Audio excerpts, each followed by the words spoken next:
why I gave up my provider title to become a coach. So when I was a provider, I realized I loved treating patients at first. And then as the business was growing, I became more and more frustrated with being stuck in a 8 by 10 room with the patient.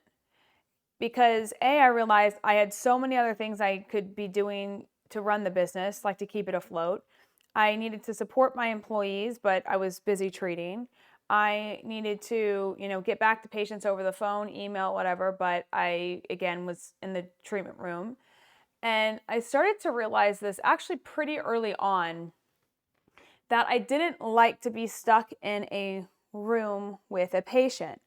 However, what I did like about it is I could connect like one-on-one with this patient. I can really get deep with them. I felt like every single patient was my best girlfriend or my best guy friend, right? And I just absolutely loved connecting with people, and then also seeing the outcomes that we got were just amazing. When you have so many stories of changing people's lives, that is the best part. That is what actually keeps you going and being like, yeah, I'll stay stuck in a 8 by 10 room for another 8 hours today. Oh, and then go home and do notes at night. Yeah, I'll do that. It's because of those stories. It truly is. And so from the provider heart inside, it's like, I love that, because when you get those wins, that's every single day, like what you're like, yes, I'm so grateful. I'm going to keep doing this like forever because this is awesome. But then at the same time, like I said, as the business starts to grow, you just start to see things from a different light, and you start to really audit your time. And for me, I was like, wow, I am treating this patient for 1 hour. We were charging $250. And at the same time, I was also growing Pelvi Biz. And for those that don't know, I charge $1,000 an hour for consulting and one-on-one. And by the way, I don't even sell that because I don't, again, want to do that, because to me, it's the equivalent of being stuck in a treatment room for an hour period of time. And I don't believe people need that, even though they think that they want that.